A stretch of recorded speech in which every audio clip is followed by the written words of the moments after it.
अस्सलाम वालेकुम, कैसे हैं आप सब? आई होप आप सब ठीक होंगे। अल्हम्दुलिल्लाह मैं भी बिल्कुल ठीक हूँ।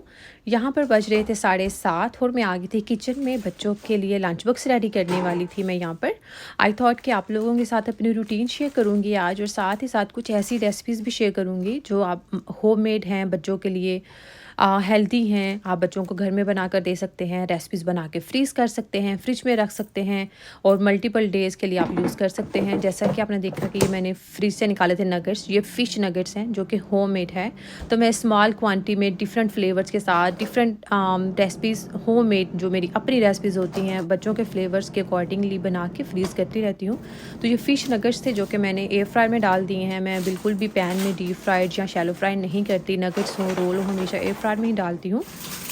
तो साथ में थे पम्पकिन और चॉकलेट मफ़िन्स। कभी-कभी मफ़िन्स हम घर में बनाती हूँ, कभी वेगवन से ले आते हैं।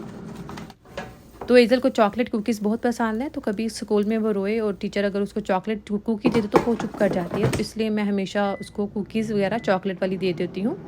लेकिन जो मील है, जो लंच के लिए है, वो मैं हमेशा उसको होममेड ही देती हूँ, चाहे वो नगेट्स हों, चाहे वो रोल्स हों, कुछ भी आइटम्स हों। तो यहाँ पर बच्चों के लिए मैंने लंच बॉक्स रेडी कर दिए थे। फ्रूट्स में थे एप्पल, फ़िश नगेट्स और साथ में पम्पकिन चॉकलेट मफ़िन था, और उनके फेवरेट चीज़ क्रैकर थे, और साथ में चॉकलेट कुकीज़ थी। और अमल के लिए मुझे सेपरेटली लंच बॉक्स में अमल के लिए 2 बॉक्सेस ऐड करती हूँ। एक में उसका लंच होता है और एक में उसके क्रैकर्स होते हैं, और एज़ल के लिए एक ही लंच बॉक्स होता है। और यहाँ पे मैंने उनके लिए ग्रेप्स जूस भी ऐड कर दिया था उनके लंच बॉक्स में, एंड वाटर बॉटल थी। और जब मैं आके बच्चों के पहले कि मैंने कपड़े रेडी कर दिए थे, और फिर मुझे याद आया कि आज बच्चों को हैलोवीन के अकॉर्डिंगली कॉस्ट्यूम पहन कर जाने थे। सो ये उनको गिफ्ट हुआ था उनकी टीचर की तरफ से। सो स्वीट ऑफ हर, तो मैंने सोचा कि आज वो यही कॉस्ट्यूम पहन कर जाएंगी। एज़ल के लिए पिंक था ब्लू कार्टून से, और अमल के लिए था ब्लू कलर। तो फिर मैंने अमल के लिए ब्लू के साथ ब्लू कोट निकाल लिया था, और एज़ल के पिंक के साथ पिंक जैकेट निकाल दी थी, और साथ में उनको अच्छा सा रेडी करके स्कूल भेजा। बहुत क्यूट लग रही थी और बहुत उन्होंने एंजॉय भी किया अपने इस कॉस्ट्यूम में। वो खुद को ब्लू ही फील कर रही थी। आज बच्चे स्कूल जा चुके थे और ये था ब्रेकफास्ट टाइम। आप देख सकते हैं कि यहाँ पे 8:45 हो रहे थे। तो अली ने कहा कि उनको पराठा वगैरह या कुछ सैंडविच कुछ ऐसा नहीं खाना, तो मैंने बोला कि फ़ैनियाँ हैं तो वो बना देती हूँ। तो यहाँ पर मैंने अली के लिए फ़ैनियाँ बना दी थी। अली फ़ैनियाँ खाकर जॉब पे जा चुके थे, और मैं अपना अभी हेल्दी सा नाश्ता बनाने के लिए किचन में आई। तो अभी आपको थोड़ी सी आई थिंक सो साउंड सुनाई दे रहा होगा थोड़ा सा, बिकॉज़ हमारे घर में थोड़ा सा काम था। तो वर्कर आ गए, उन्होंने 15-20 मिनट का काम था। सारा फर्नीचर उन्होंने, क्योंकि वो वॉल्स के साथ बाउंड्री लाइक जो बेस बोर्ड है उसके साथ साथ सारा काम था बाउंड्रीज़ के साथ, तो इसलिए सारा फर्नीचर जो है वो दीवार से हटा दिया गया था कुछ देर के लिए। और जब वो काम करके चले गए तो मैंने सोचा कि मैं इससे पहले कि अपना नाश्ता बनाऊँ, 5-10 मिनट लगा के तो सारा फर्नीचर एक दफ़ा सेट कर देती हूँ, बिकॉज़ मेरे से ऐसे ना खाना नहीं खाया जाता।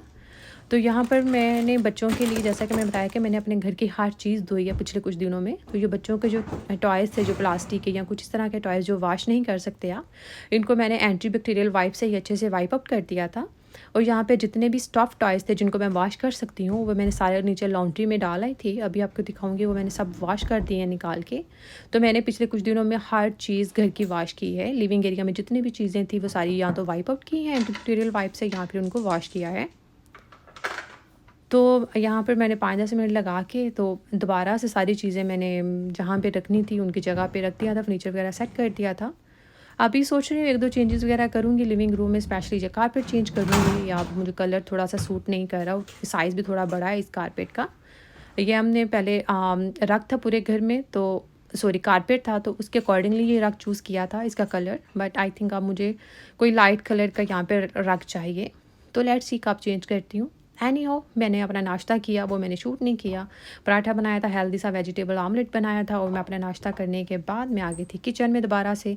अब ये टाइम होता है जब मैं जो मेन कुकिंग घर के लिए, लाइक अली के लिए लंच बनाना होता है। मैं लंच बनाती हूँ अपने और अली के लिए, और साथ मुझे बच्चों के लंच के लिए या उनके लंच बॉक्स के लिए या कुछ भी एक्स्ट्रा कोई फ्रोज़न आइटम्स रेडी करनी होती है। तो ये मेरे पास टाइम होता है 11-12 बजे। तो इस टाइम में बच्चों के लिए कुछ भी ऐसे आइटम्स बना के फ्रीज़ कर देती हूँ। तो मैं वेजिटेबल्स और प्रोटीन ये दोनों बच्चों को चीज़ें देना एक टास्क है मेरे लिए, बिकॉज़ वेजिटेबल्स खिलाना बच्चों को सबसे मुश्किल है। तो सबसे पहले तो आपने देखा कि मैंने वेजिटेबल बॉयल होने के लिए रख दी थी। डिफरेंट रेसिपीज़ उसकी ट्राई करती रहती हूँ मैं। वेजिटेबल्स बॉयल करके मैश करके फ्रीज़ कर देती हूँ, आगे आप लोग देखेंगे। तो वहाँ पर और साथ ही मैंने चिकन भी बॉयल होने के लिए रख दिया था बच्चों के लिए। तो चिकन बॉयल मैं क्या करूँगी, उसकी क्या रेसिपी है वो भी आप लोग आगे देखेंगे। तो जब तक बच्चों के लिए वेजिटेबल बॉयल हो रही थी, चिकन बॉयल हो रहा था, तो मैंने सोचा कि मैं एली के लिए लंच बना लेती हूँ। और लंच में मैं बना रही हूँ बहुत ही सिंपल सा वाइट सॉस पास्ता, जिसमें मैं चिकन भी ऐड करूँगी और ब्रोकली भी ऐड करूँगी। चिकन मुझे इतना पसंद नहीं है पास्ता में, लेकिन मैं 1 ब्रेस्ट पीस ऐड कर देती हूँ ताकि अली खुश हो जाएँ और उनकी प्लेट में चिकन डाल देती हूँ। मुझे ब्रोकली पसंद है, मुझे वेजिटेबल के साथ पास्ता पसंद है। तो यहाँ पे अच्छी खासी क्वांटिटी में मैं ब्रोकली ऐड करूँगी पास्ता में। मैं बहुत फ़ाइन चॉप नहीं करती, थोड़े लाइक लार्ज चंक्स ही रखती हूँ ब्रोकली के, थोड़े बड़े पीसेस ही मुझे अच्छे लगते हैं। तो यहाँ पर मैंने सॉस रेडी करी थी बटर के साथ, हमेशा बटर के साथ ही वाइट सॉस बनाती हूँ। तो यहाँ पे आपको सॉस की क्वांटिटी थोड़ी सी कम लग रही होगी, बिकॉज़ मुझे मेरे पास्ता में बहुत ज़्यादा सॉस नहीं लेनी। मैं थोड़ी अवॉइड करती हूँ, डेयरी प्रोडक्ट्स इतनी ज़्यादा मेरी हेल्थ के लिए अच्छी नहीं है। सो इसलिए मैंने अभी सॉस कम बनाई है। सारा पास्ता ऐड करके, ब्रोकली ऐड करके अच्छे से मिक्स कर लूँगी। और फिर मैं अपने लिए थोड़ा सा पास्ता निकाल लूँगी और अपने लिए और बच्चों के लिए। हमें इतना स्पाइसी भी पसंद नहीं और इतना सॉस भी पसंद नहीं। तो जो लेफ़्ट ओवर होगा हाफ़ क्वांटिटी, उसको मैं फिर एक्स्ट्रा उसमें सॉस डाल दूँगी, लाइक दूध ऐड कर दूँगी, थोड़ी चीज़ ऐड कर दूँगी, थोड़ी स्पाइसेस ऐड कर दूँगी, बिकॉज़ अली को पास्ता थोड़ा सा फ्लेवरफुल, ज़्यादा स्ट्रॉन्ग फ्लेवर्स के साथ, ज़्यादा सॉस के साथ पसंद है। तो जब तक पास्ता बन रहा था, आप देखें कि यहाँ पर वेजिटेबल्स जो हैं वो बिल्कुल डन हो गई थी। बहुत ज़्यादा पानी ऐड नहीं किया था। 15-20 मिनट में ही वेजिटेबल डन हो जाती हैं। ओवर कुक नहीं करती मैं वेजिटेबल्स को, चाहे वो पम्पकिन हो, चाहे कोई भी वेजिटेबल इस तरह से येलो वेजिटेबल हो। तो थोड़ी सी जैगरी ऐड कर दूँगी for like little bit of sweetness. और ये रेसिपी मैं बनाती रहती हूँ और इसको डिफरेंट रेसिपी ट्राई करती हूँ। वेजिटेबल्स आपने बॉयल करके थोड़ी सी जैगरी ऐड करके इसके छोटे छोटे पैकेट्स बना के 2 से 3 पैकेट्स बना के फ्रीज़ कर देती हूँ मैं। और जब भी मुझे यूज़ करना हो डिफरेंट रेसिपी में, जब मैं यूज़ करूँगी तो फिर आप लोगों के साथ ज़रूर शेयर करूँगी कि मैं किस तरह से पम्पकिन हो या कोई भी ऐसी येलो वेजिटेबल हो, इसको मैं कैसे यूज़ करती हूँ बच्चों के लिए। और ये एंड दैट्स इट। इससे ज़्यादा मैं इसको ओवर कुक नहीं करूँगी और ड्राई भी नहीं करूँगी। इस सारा पानी हमें ये पानी चाहिए होगा बाद में जब हम रेसिपीज़ बनाएंगे, तो इसलिए मैं सारा पानी इसका ट्राई आउट नहीं करूँगी। And that's it. मैंने स्टोव बंद कर दिया था, वेजिटेबल्स डन हो गई थी, चिकन भी बॉयल हो गया था बच्चों के लिए। और यहाँ पे मैंने अपने लिए और बच्चों के लिए थोड़ा सा पास्ता निकाल लिया था। और अली के लिए मैं इसमें थोड़ी सी चीज़, थोड़ा सा milk, little bit of salt and black pepper और थोड़ी सी कुटी लाल मिर्च और थोड़ी सी इटालियन सीजनिंग डाल के, ताकि अच्छा सा फ्लेवर, अच्छा सा अरोमा आ जाए और थोड़ी सी सॉस ज़्यादा क्वांटिटी में हो जाए। तो अली को ऐसा ही पास्ता पसंद है। तो मैं इसी तरह से मैनेज करती हूँ, जो चीज़ मुझे खानी है अली को भी खानी है, लेकिन डिफरेंट फ्लेवर्स के साथ। तो मैं उसको इसी तरह से बैलेंस कर लेती हूँ, चाहे वो सालन हो ग्रेवी वाला। तो ऐसे ही मैं मैनेज करती हूँ। फॉर एग्ज़ाम्पल अगर मुझे कोई सालन खाना है जिसमें मुझे कम ऑयल पसंद है, तो मैं अली के लिए ऑलिव ऑयल ऊपर से एक्स्ट्रा जब उनको सर्व करती हूँ तो 1 से 1.5 चम्मच ऑलिव ऑयल ऊपर से स्प्रिंकल कर देती हूँ, तो अली भी खुश हो जाते हैं। तो इसी तरह से मैं मैनेज कर लेती हूँ। और यहाँ पर जो चिकन बॉयल कर दिया था उसको मैंने श्रेड कर लिया है अच्छे से। तो चिकन बॉयल करके श्रेड करके मैं हमेशा कंटेनर्स में रखती हूँ। या तो अगर ज़्यादा क्वांटिटी में मैं चिकन बॉयल करके श्रेड करूँ तो फिर मैं थोड़ा सा फ्रीज़ भी कर देती हूँ। श्रेडेड चिकन आप फ्रीज़ कर सकते हैं, कभी भी आपको सैंडविच बनाने हैं, कुछ भी करना है, कोई भी रेसिपी ट्राई करनी है जो श्रेडेड चिकन के साथ है, तो आप वो फ्रीज़र से निकाल लें, माइक्रोवेव करें 1 से 1.5 मिनट के लिए एंड गुड टू गो। तो मैंने चूँकि अभी सिर्फ 1 ब्रेस्ट पीस ही बॉयल किया था, तो मैंने श्रेड करके कंटेनर्स में डाल के, और साथ ही मैंने लेटस भी कट करके, ताकि मुझे बार बार काम करना ना पड़े। तो इस तरह से ज़िंदगी बहुत आसान हो जाती है। आपको कुछ भी सैंडविच बनाना है, रोल बनाना है, कुछ भी करना है कि डिफरेंट एंगल से, आपके पास लेटस और चिकन दोनों आपने कट करके रख दिया है फ्रिज में श्रेड करके एक कंटेनर में डाल के, एंड दैट्स इट। और यहाँ पर ये बहुत सिंपल रेसिपी है। कॉटेज चीज़ ली थी मैंने, लो फैट, और इसको जस्ट स्पून के साथ थोड़ा सा आपने फ्लैट पोजीशन में, लाइक कुकीज़ की शक्ल में आपने फ्लैट करना है। इसमें कोई सीजनिंग नहीं डाली मैंने, ऊपर से जस्ट ये तिल वगैरह और कुछ इस तरह से सीजनिंग डाल दी थी, कुछ सीड्स वगैरह बच्चों के लिए अट्रैक्टिव बनाने के लिए। और 350 डिग्री में मैंने इसको तकरीबन 30 से 35 मिनट के लिए कुक किया है, बेक किया है सॉरी। और ये इतने मज़े के चीज़ क्रैकर्स बन जाते हैं, बिकॉज़ बच्चों को प्रोटीन खिलाना बहुत बड़ा टास्क होता है और वेजिटेबल्स खिलाना। तो cottage cheese like a good source of protein है, तो उसमें कुछ भी आपने नहीं करना, जस्ट कॉटेज चीज़ को आपने स्प्रेड करना है, उसके ऊपर कुछ सीड्स वगैरह से स्प्रिंकल करें और उसको 30 से 35 मिनट के लिए 350 डिग्री पे बेक करें और इतने मज़े के आपके स्नैक्स रेडी हो जाते हैं विदाउट एनी हज़ल। आपको कोई काम नहीं करना। एनी हो, यहाँ पे मैं आप बना रही हूँ, आप लोगों के साथ शेयर कर रही हूँ कि मैं बच्चों के लिए फ़िंगर फ़िश कैसे बनाती हूँ। मैं फ़िंगर फ़िश हम पैकेट वाला फ़ूड बच्चों के लिए प्रिजर्वेटिव्स वाले फ़ूड में बाय नहीं करती। तो सिंपल मैंने 2 फ़िले निकाले थे फ़िश के, तो एक्स्ट्रा जो जितना भी मॉइस्चर था फ़िश का वो सारा मैंने वाइप अप कर दिया है किचन टॉवल पेपर यूज़ करके। आप इसमें ज़्यादा मॉइस्चर नहीं है और इसको मैं बहुत ज़्यादा थिन स्लाइसेस में नहीं कट करती, क्योंकि मैं हमेशा एयर फ्रायर में डालती हूँ। तो जब आप एयर फ्रायर में कोई भी चीज़ एयर फ्राई करते हैं तो थोड़ी सी ड्राई आउट हो जाती है। तो इसलिए अगर थोड़े मोटे चंक्स होंगे, कटिंग आपने थोड़ी सी थिन नहीं की होगी, लाइक थोड़ी सी थिक कटिंग होगी, थोड़े से थिक पीसेस होंगे, तो वो ड्राई आउट नहीं होगी फ़िश, अदरवाइज़ बहुत ज़्यादा ड्राई आउट हो जाती है फ़िश। तो यहाँ पर मैं कभी अंडा यूज़ कर लेती हूँ, मैदा यूज़ नहीं करती, कभी अंडा यूज़ कर लेती हूँ, हाँ कभी बेसन यूज़ कर लेती हूँ। तो अभी मैंने बेसन निकाला था, 2 से 3 चम्मच बेसन लिया, उसमें सॉल्ट, पेपर, थोड़ी सी फ्लेवर के लिए अनियन पाउडर ऐड कर दिया था। आप गार्लिक पाउडर भी थोड़ा सा ऐड कर सकते हैं, बहुत ज़्यादा स्ट्रॉन्ग फ्लेवर आ जाएगा, अदरवाइज़ बहुत ज़्यादा यूज़ नहीं करेंगे, just half tea spoon enough होगा। और आपने अच्छे से पैंट लेना है उस मिक्सचर को बेसन के, और अब मैं कोटिंग करूँगी फ़िश स्लाइसेस की। लाइक पहले मैं बेसन में डिप करूँगी और इसके बाद ब्रेड क्रम्स में एंड दैट्स इट।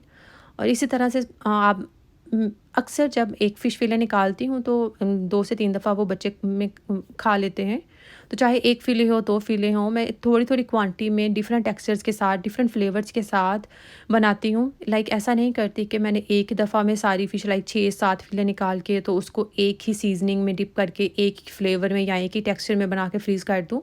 बच्चे भी तंग आ जाते हैं, उनको खानी फ़िश फिंगर ही है फॉर एग्ज़ाम्पल, लेकिन मैं डिफरेंट फ्लेवर्स और डिफरेंट टेक्सचर के लिए डिफरेंट रेसिपीज़ ट्राई करती रहती हूँ, जो कि मेरी अपनी होती हैं। हर माँ को पता होता है कि उसके बच्चे को क्या पसंद है, तीखा पसंद है, थोड़ा फीका पसंद है, किस चीज़ का फ्लेवर बच्चे को पसंद है, बच्चे को कैसा टेक्सचर पसंद है, बच्चा थोड़ा सा सॉगी टेक्सचर अच्छा लगता है, बच्चे को थोड़ा सा क्रंची फ्लेवर क्रंची टेक्सचर अच्छा लगता है। तो मैं हर माँ को पता होता है, तो मुझे पता है कि बच्चों को थोड़ा सा क्रंची फ्लेवर पसंद है, बहुत ज़्यादा स्पाइसी नहीं पसंद। तो फिर इसलिए इसी तरह से मैं डिफरेंट टेक्सचर और डिफरेंट फ्लेवर्स के साथ फ़िश बनाती रहती हूँ, और फिर कभी उनको अच्छी लगती है। अगर फॉर एग्ज़ाम्पल अगर उनको अच्छी नहीं लगी कोई रेसिपी, तो फिर ऐसा नहीं कि फ़ोर्सफुली मैं हर रोज़ उनके लिए मुझे चूँकि बना के फ्रीज़ करती है, तो मुझे वही बना के उनको देनी ही देनी है। तो इस तरह से आसानी हो जाती है। तो आप भी जब भी कोई नई रेसिपी ट्राई करते हैं तो बहुत ज़्यादा क्वांटिटी में बना के फ्रीज़ नहीं किया करें। अगर बच्चे को कोई चीज़ अच्छी लगती है तो फिर आप उसकी क्वांटिटी ज़्यादा कर सकते हैं। अदरवाइज़ जो चीज़ बच्चे को पसंद नहीं वो फ़ोर्सफुली खिलाएँगे ना, तो फिर बच्चा वो चीज़ ही नहीं खाएगा। 10 से 15 मिनट लगे और हमारी फिंगर फ़िश जो है वो रेडी हो चुकी है। अभी ये मैं प्लेट फ्रीज़र में रख दूँगी। जब फ़िश फ्रोज़न फॉर्म में आ जाएगी तो फिर मैं इसके 2 पैकेट्स बना के दोबारा फ्रीज़र में रख दूँगी एंड दैट्स इट। और जब भी लंच बॉक्स के लिए मुझे चाहिए होगी या घर में बच्चों को बना के देनी है तो जस्ट निकाला, एयर फ्राई किया एंड दैट्स इट। यहाँ पर लॉन्ड्री हो चुकी थी, टॉयज़ अभी थोड़े से गीले थे, जो भी सॉफ्ट टॉयज़ मैंने वॉश किए थे, तो मैंने सोचा स्विंग में रख देती हूँ ताकि हल्की सी हवा लग जाए। यहाँ पे मैंने गार्लिक को थोड़ा सा लाइट ब्राउन किया था, इसमें कीमा डाल दिया, अच्छे से बुनाई की। तो यहाँ पे 2 वेजिटेबल्स मैंने ऐड करनी थी, एक तो मटर थे और दूसरे कैरेट। तो कैरेट मेरे पास दूसरे वाली नहीं थी, बेबी कैरेट्स थी, तो मैंने सोचा कि बेबी कैरेट्स को ही यूज़ कर लेती हूँ। तो बस बेबी कैरेट्स को थोड़ा सा चॉप किया, और बेबी कैरेट्स को मैं कुकिंग टाइम बहुत ज़्यादा नहीं दूंगी। जब मटर और कीमा गल जाएंगे तो दम के टाइम पे सिर्फ 2 या 3 मिनट के लिए ही बेबी कैरेट्स को कुक करूँगी एंड दैट्स इट। अभी जस्ट कीमा और मटर में ही पानी डाल दिया था ताकि ये अच्छे से गल जाए। जब तक कीमा कुक हो रहा था तो मैंने सोचा कि मैं वाफ़ल्स रेडी कर लेती हूँ। तो मफ़न्स एंड वाफ़ल्स कोशिश करती हूँ घर में ही बनाऊँ। वाफ़ल्स तो 100% मैं घर में ही बनाती हूँ बच्चों के लिए, और हेल्दी बनाने की कोशिश करती हूँ रेसिपी। और ये रेसिपी मैंने कहीं से नहीं देखी, किसी रेसिपी को फॉलो नहीं करती। मुझे क्योंकि अब खुद पता है बच्चों को क्या पसंद है, तो मैं अपने तरीके से यूज़ करती रहती हूँ different items and different ingredients. तो यहाँ पर दूध चूँकि वाफ़ल्स में यूज़ होता है, तो मैंने ये पैकेट वाला दूध ले लिया था, बिकॉज़ अली बच्चों के लिए लेकर आए थे लंच बॉक्स के लिए, लेकिन बच्चे ये दूध नहीं पीते, तो मैंने सोचा ये चॉकलेट वाला दूध क्योंकि मेरे पास पूरा कार्टन पड़ा है, उसमें काफ़ी ज़्यादा ये बॉक्स पूरा बॉक्स है, तो मैंने सोचा कि मैं इसी तरह से अब यूज़ करूँगी मफ़िन्स एंड वॉफ़ल्स में। तो यहाँ पे मैंने ले लिए थे 3 एप्पल्स एंड 3 एग्स और इसमें डाली थी मैंने 2 से 3 चम्मच देसी शक्कर, चीनी ऐड नहीं की एंड दैट्स इट। और अब थोड़ा सा इसके बाद मैं डालूँगी ऑलिव ऑयल, आप चाहें तो बटर भी ऐड कर सकते हैं। कभी मैं बटर मेल्ट करके थोड़ा सा डाल देती हूँ 2 से 3 चम्मच, कभी ऑलिव ऑयल ऐड कर देती हूँ। तो यहाँ पे दूध, चॉकलेट वाला दूध चूँकि मेरे पास है, अब इतना ज़्यादा कार्टन फुल है तो वो मैंने ऐड किया। आटा में हम जो घर में खाते हैं मैं वही इसमें डालूँगी। थोड़ा सा बेकिंग पाउडर जाएगा, बहुत ज़्यादा बेकिंग पाउडर ऐड नहीं करती, जस्ट 1 टीस्पून इज़ इनफ। और आटा बहुत ज़्यादा एक साथ नहीं डालूँगी, 3 से 4 चम्मच डालती हूँ और अगर मुझे लगे दोबारा ज़रूरत है तो फिर दोबारा ऐड कर देती हूँ, अदरवाइज़ ज़रूरत नहीं होती। 4 से मैक्सिमम 4 से 5 चम्मच इनफ होते हैं एंड दैट्स इट। और मुझे यही कंसिस्टेंसी चाहिए। अगर थोड़ी सी थिक हो जाए तो थोड़ा दूध ऐड कर दो, अगर थोड़ा सा सॉफ्ट हो जाए तो 1 से 1.5 चम्मच आटा और ऐड कर दो and that's it. Batter ready हो चुका था और यहाँ पर हमारा कीमा और मटर भी गल चुके थे। अब दम पे था, लेकिन 2 से 3 मिनट की कुकिंग करूँगी कैरेट्स डालने के बाद एंड दैट्स इट। इसके आपको पता ही है कि मैं रोल्स बनाती हूँ, सैंडविच बनाती हूँ, मैं कभी इसको पराठे में भी डाल लेती हूँ, प्याज टमाटर और थोड़े स्पाइसेस ऐड करके पराठा भी बना लेती हूँ, कभी अली के लिए या अपने लिए। तो मैं ये कीमा बना के रख लेती हूँ। डिफरेंट रेसिपी, कभी आप इसके अंदर आलू ऐड करके इसका कटलेट बना सकते हैं, थोड़े स्पाइसेस ऐड करते हैं। तो अगर आपके पास ये मिक्सचर पड़ा है ना, तो आप इसको हज़ारों रेसिपीज़ में जिस भी तरह से आपने खाना हो अपने लिए, बच्चों के लिए बना सकते हैं। ज़रूरी नहीं कि ये बच्चों के लिए है, ये सभी खा सकते हैं आपके घर में, बस आपको पता हो कि आपने क्या बनाना है। और यहाँ पे 1 बाय 1 जो है वो सारे मैंने वॉफल्स बना लिए थे, बच्चे भी आ गए थे तो मैंने बच्चों को भी दे दिए थे खाने के लिए एंड दैट्स इट। और 3 एग्स 3 एप्पल्स के साथ ये I think 7-8 waffles easily, I think 8 waffles बन जाते हैं। और 3-4 दिन ईज़िली आप एयर टाइट जार में डाल के फ्रिज में रखें, आप यूज़ कर सकते हैं। जब भी आपको खाना हो आप निकाल लें, थोड़े 30 सेकंड के लिए माइक्रोवेव करें और बहुत मज़े का लगता है। मैं खुद भी खाती हूँ, चूँकि इसमें ज़्यादा शुगर नहीं है, जस्ट फ्रूट्स वाले हैं, हेल्दी हैं। तो चाय के साथ मैं खुद भी खा लेती हूँ वाफल्स, लेकिन जब हम बाहर से कभी लें तो वो मैं नहीं खा सकती, वो बहुत ज़्यादा शुगर होती है उसमें। और यहाँ पर एक और रेसिपी जो आप लोगों के साथ 2 मिनट की रेसिपी है कि जिस तरह से आलू या चिकन के कटलेट्स बनाते हैं, तो इसी तरह से आलू और चिकन के बच्चों के लिए डिफरेंट शेप्स में जैसे कटलेट बना लें, नगर्स की फॉर्म में बना लें और इसकी डिफरेंट तरह से कोटिंग कर लें। कभी मैदे के साथ कोटिंग कर लें, कभी एग और ब्रेड क्रम्ब के साथ कोटिंग कर लें और डिफरेंट शेप्स दे लें कि अगर बच्चे को कौन सी शेप पसंद आती है हमें नहीं पता बच्चे का नगर्स खाने का मूड है या बच्चे का कटलेट खाने का मूड है। कटलेट्स वगैरह तो है मेरे बच्चे नहीं खाते, नगर्स या इस तरह से कोई शेप दूँ तो वो फिर भी टेस्ट कर सकते हैं, अदरवाइज़ कटलेट्स वगैरह नहीं खाते। तो आई होप सो आप लोगों को आज की वीडियो अच्छी लगी होगी। अगर वीडियो अच्छी लगी है तो प्लीज़ मेरे चैनल को ज़रूर सब्सक्राइब कीजिएगा। मुझे, मेरी फैमिली को हमेशा अपनी दुआ में याद रखिएगा और मुझे बताइएगा कि आप लोगों को आप आज की वीडियो कैसी लगी। आप लोगों के साथ इंशाल्लाह और वीडियो और रेसिपी शेयर करूँगी। तब तक अल्लाह हाफिज़।